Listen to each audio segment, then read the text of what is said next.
Assalamualaikum warahmatullahi wabarakatuh. Mariyaw, umayong adlaw kaninyong tanan. Magandang araw sa inyo lahat. Ang impeachment complaint na inendorso ng akbayan ay isang papel na walang kalakip na kahit anong ebidensyang magpapatunay sa mga paratang na isinasaad dito. Bakit? May kopya na siya? Nakita niya na ba? Or nasa news? Ako kasi mga klin, nung sumagot ako niya, at the time, wala namang kopya yung Pangulo eh. Pero, tinanong ako ni Ivan at the time sa briefing, sinite niya yung bawat isa. Yung unang-unang impeachment complaint na hinayag. So, may idea ako kung ano, saan iikot yung complaint. Pero sa kanya mga klin, hindi ko alam kung binigyan siya ng kopya, nain nyo sa kanya, para sabihin walang ebidensya. Diba? Kasi even before, nung pinagtatalunan ito sa House, marami na na-attach. Para namang si Mary Grace Piatos, ebidensya yun, di ba? Yung mga, ito pa, yung fake na, ito na naman tayo, di ba? AFP certificate na sinabi na ginastos, pero hindi naman doon ginastos, at ang nagsalita nito, at ang umamin nito ay walang iba, kundi si Colonel Mempin, pati si Yusek Mempin ba yun, Colonel? And Attorney Powa. Those are pieces of evidence.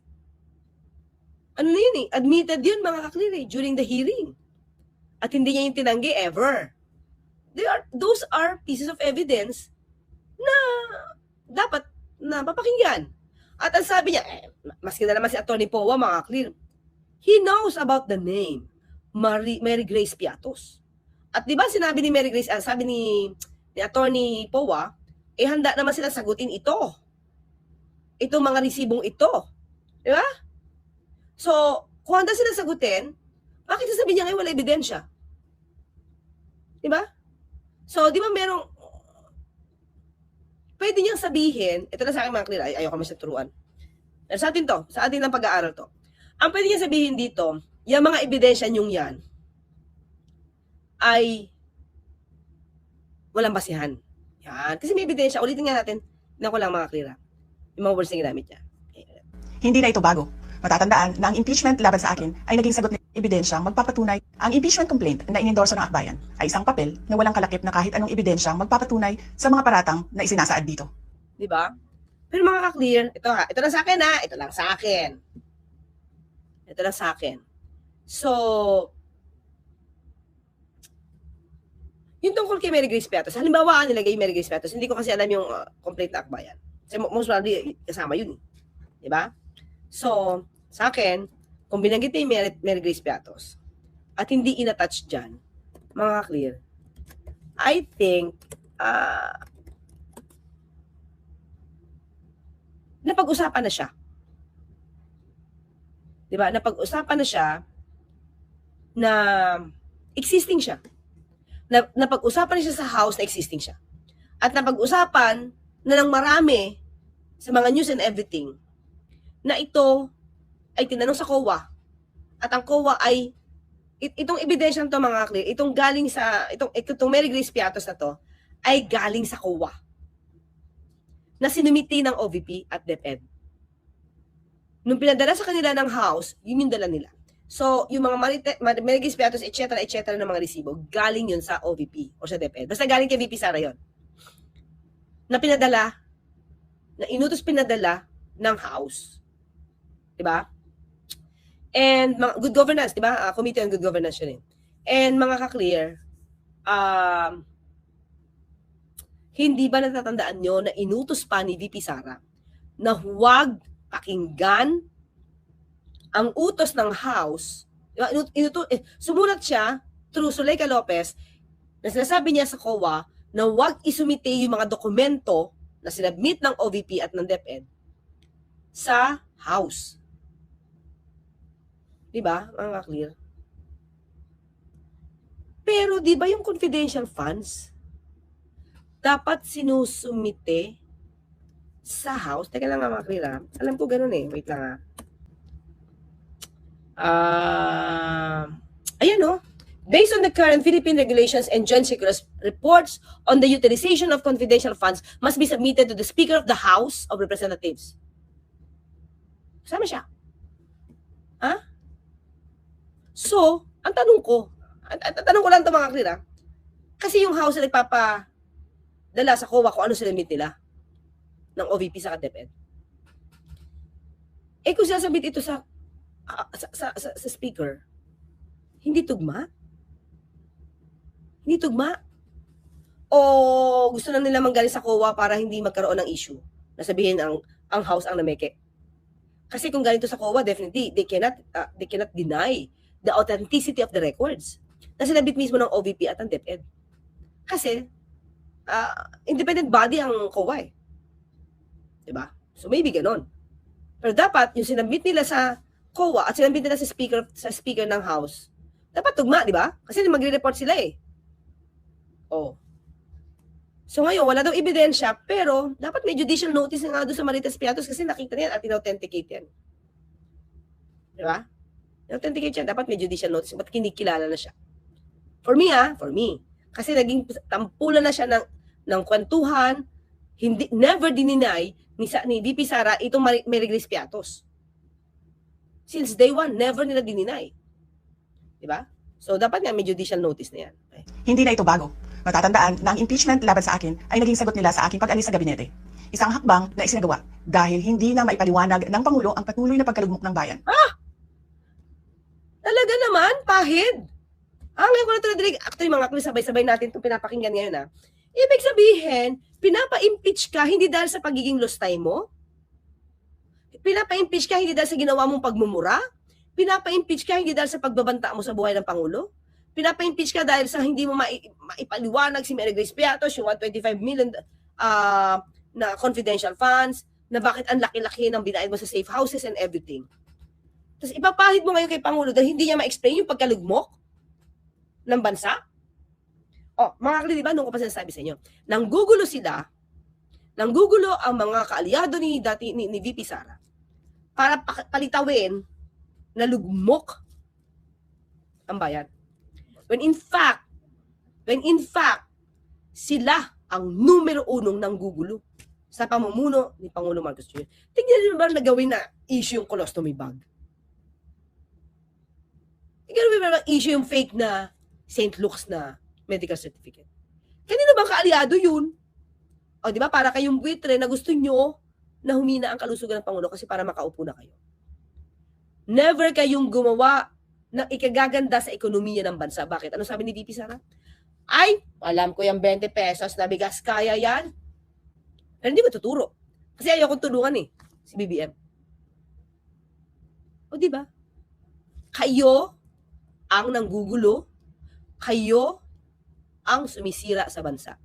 Kayo ang nagpapalugmok sa bansa. Diba? Kasi meron kayong agenda.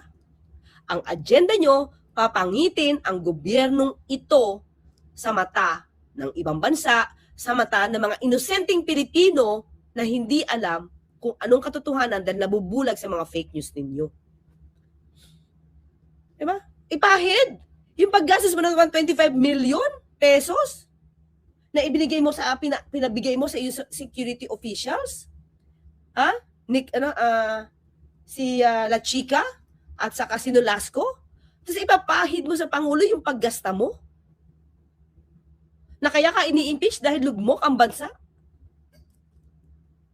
So nasaan na yung paggasta mo?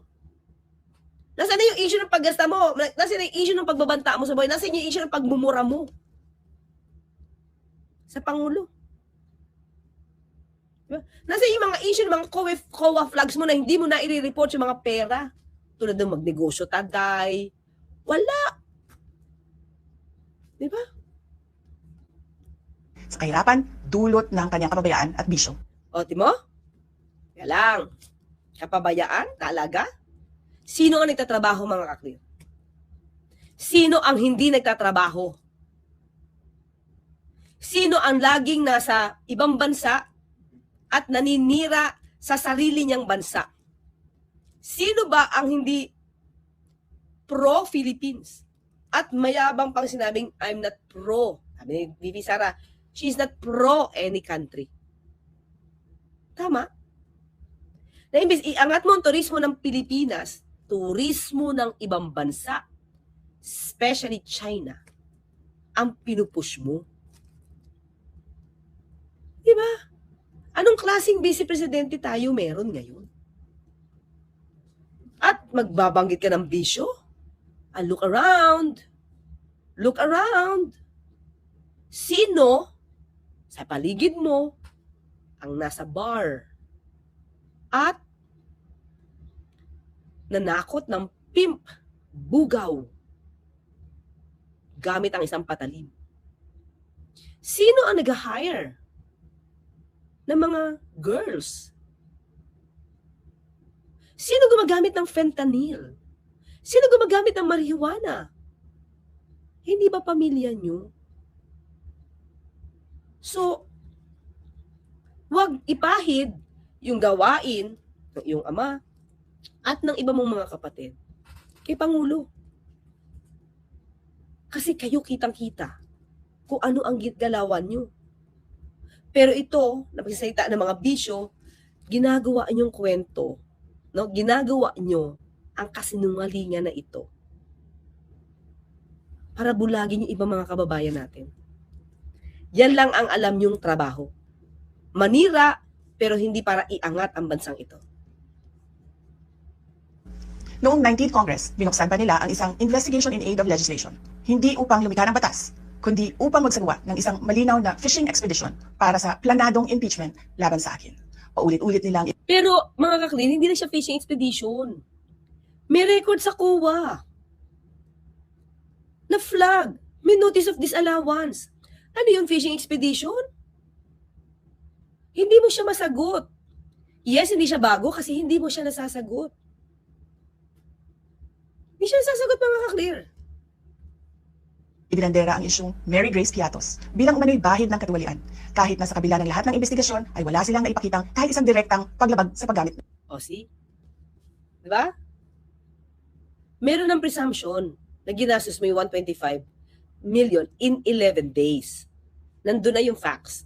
Nandun na yung proof. Ikaw na lang hinihintay i-explain. At ang sabi mo, bloodbath. Diba? Ang sabi mo, bloodbath. Ang sabi nyo, handa kayo. Explain. Sa tamang panahon.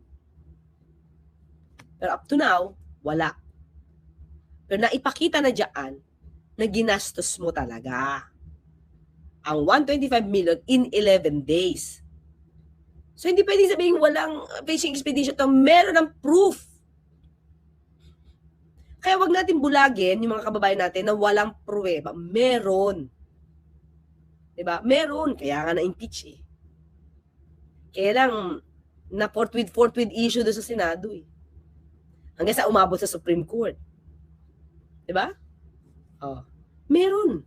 At sinabi din ng Supreme Court na hindi ka pa linis. Walang linis ng issue tungkol sa paglustay. Di umano. Hindi ka pa nililinis ng Supreme Court.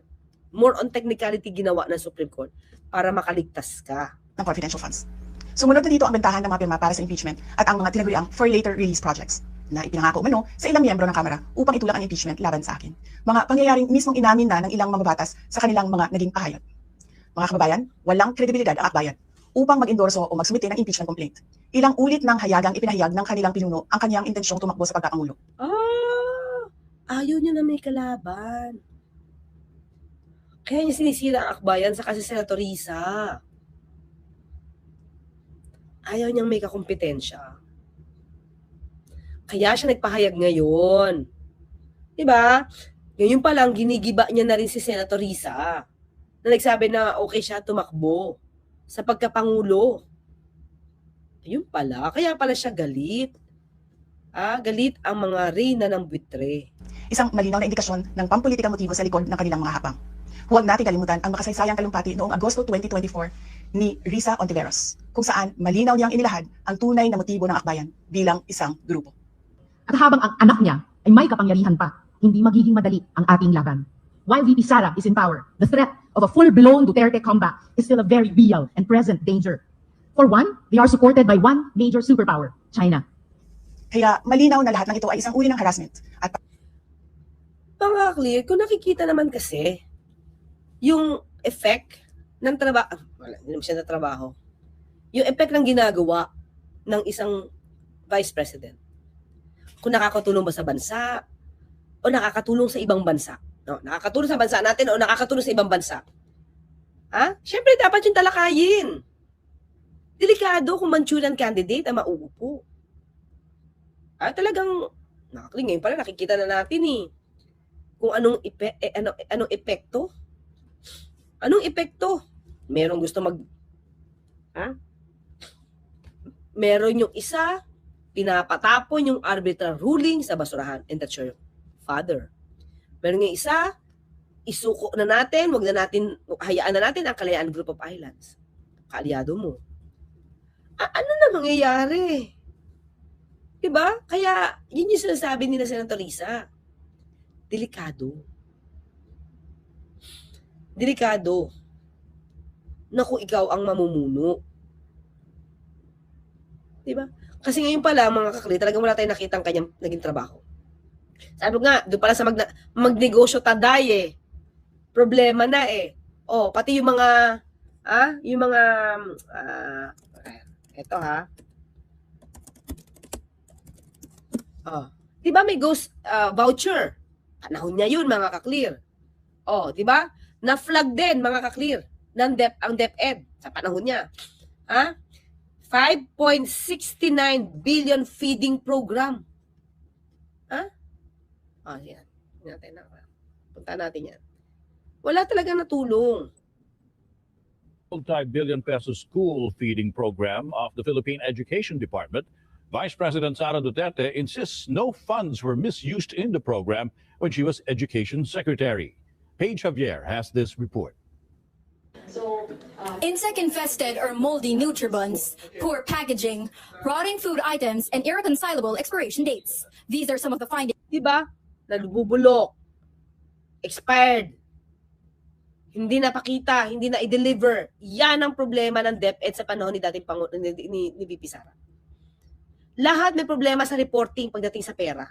Of the Commission on Audit in its annual audit of the Department of Education for fiscal year 2023 involving the implementation of the 5.69 billion pesos school-based feeding program. The program was meant to provide nourishment for the growth and development of beneficiaries and help boost their immune system. Students were supposed to receive hot meals or ration food and milk, but the COA said not all beneficiaries were able to receive these due to various lapses. Diba? The agency hindi nga na-receive nung iba. Sana punta yung pera? also found that the milk supply either arrived late or was not delivered in 21 school division offices across 10 regions. Diba? Pero papalabasin nila sa report na natanggap. When in fact, hindi na tatanggap. So, ang tanong, nasaan yung pera? This happened even though the funds were reportedly released in the first quarter of Na-release yung pera. Pero yung produkto, wala. 2023. The COA said the guidelines of the feeding program were also not followed as schools distributed food items to students not considered undernourished to avoid spoilage. ACT Teachers Party List Representative Franz Castro called for an investigation into the matter and for the blacklisting of erring suppliers. Hindi rin katanggap-tanggap na magde-deliver na expired pagkatapos ibabalik na lang. Hindi yun magandang practice, no? At dapat po maimbestigahan. Ito, kailangan nating mga secretary, no, blacklisted John, or kailangan talaga natin ng report kaugnay dyan. School officials vow to work closely with suppliers and tap health professionals to ensure they comply with safety standards and the food items are delivered in a timely manner. COA also found out only 3% or 192 of its more than 6,000 target classrooms were built by the DepEd during the last year of Vice President Sara Duterte as chief of the agency in 2023. Of the targeted 7,550 classrooms to be repaired, only 208 were completed. DepEd Secretary Sonny Angara said he was open to suggestions to resolve the issues. Meantime, House leaders want to investigate the alleged irregular bidding of laptops and other electronic devices Ayan pa, bidding ng laptops pa. during the stint of Vice President Sara Duterte as Education Secretary. On Monday, House Assistant Majority Leader and Bicol Party List Representative Jill Bongalon raised an alleged conspiracy behind the DepEd's 8 billion peso computerization program, which was bid out twice. Bongalon suspects the process was rigged since the price of the laptops went up during the second bidding that involved the same set of bidders. Ang impormasyon na nakarating po sa akin, ito pong mga disqualified bidders ay sumali po ulit sa bidding. And worst, Madam Chair, they all qualified in the bidding, but the variance during the rebidding is only 1%. Sayang yun 24% sana ang nasave ng ating gobyerno. Ito po ay nagkakahalaga ng 1.6 billion. Probably there's an irregularity in the procurement. At pero pong nangialam dito, yun pong paniniwala ko. Yun lang po yung aking kini-question dito. Alam mo, mga kaklir, si Gloria Mercado, natanggal kasi ang gusto ng tao ni VP Sara, na hindi matanda ko si Yusek Mempin ba yun? Matanda na. Nasabi, wag na natin pag-problemahin yung procurement, hayaan mo sila mag-usap-usap. Ayaw ni Ma'am Gloria Mercado nun Kailangan sumunod sa procurement. Di tanggal siya. May 50,000 pa naman siya monthly na allowance from the OVP, from the DepEd. Di ba? irregularity, Ano ba? Ito, pinapasakan lang ng pera para di magsalita. Nagsalita eh. the graft and corruption that is so patent in this bidding. Sa madaling sabi po, Madam Chair, rig po yung bidding. This prompted lawmakers to require the agency to present all bidding documents related to the program. Another House leader, Gabriela Women's Party Under Duterte-led DepEd, ang daming anomalya. Hindi lang sa OVP. List Representative Arlene Brosas also slammed the DepEd's failure to deliver nearly 20,000 laptops needed for e-learning in public schools. A recent budget hearing revealed more than 12,000 laptops for teachers and about 7,500 for non-teaching personnel have not been delivered. According to the COA's 2023 report, this delay occurred during the tenure of then Education Chief Duterte. Another issue hounding Duterte Duterte pa rin. Lahat ng problema, Duterte. So ano matutulong nito? Sabi niya, I will teach him how to command. O itong command niya, puro pera. is the DepEd's 112 million peso 2023 confidential fund. In a statement, Senator Risa Ontiveros pointed out that the allocation of such a significant budget to an agency mandated for education, not conducting surveillance, was misguided from the start. Ontiveros says the agency itself could not explain how the confidential funds were used, and the former secretary have evaded questions on the issue. The senator says this has only raised more doubts and questions about how the public funds were spent. The vice president meanwhile insists there was no misuse of any funds. Page Javier, Yun lang sabi niya. Yun lang. There was no misuse of any funds. Pero ang detalye, nagsusumigaw na maraming irregularidad. Diba? Pang-aabuso sa proseso ng impeachment ng grupong akbayan. Actually, mga kaklira, hindi natin nadinig kay Pangulo. Itong kaibahan nila, hindi natin nadinig kay Pangulo na inaabuso nila ang proseso. Diba? Sabi natin, hayaan natin ang proseso na ipatupad kung anong proseso, irespeto natin ang proseso sa House. Pero alam natin, walang ebidensya. Hindi naman siya copycat, no? Hindi naman siya nanggagaya, no? But anyway, pero siya, inaabuso daw ang proseso. Pero sa atin, mga kaklira, never natin nadinigan. Never natin nadinig kay Pangulong Marcos Jr. na umaabuso ang House, no? Ang akbayan, si anumang grupo sa proseso. Sabi na natin, hayaan natin ang proseso umandar at malalaman naman nila na ito ay walang ebidensya. Magkaiba sila, mga kaklira, ng Pangulo. Hindi malinaw kung ano ang ipinaglalaban nila para sa kaayusan ng bayan. Pero napakalinaw na kanilang Hindi daw malinaw ang pinaglalaban nila. Marami. Hindi lang akbayan, mga kaklira. Marami ang gusto malaman kung saan napunta yung ginastos na confidential funds ng Vice President. pamumulitika at pagpapahirap sa usaping diplomasya ng ating bansa. Sa huli, ang tunay na laban ay hindi lamang laban ng iisang tao o iisang grupo. Ito ay laban para sa katotohanan at sa dangal ng ating bansa.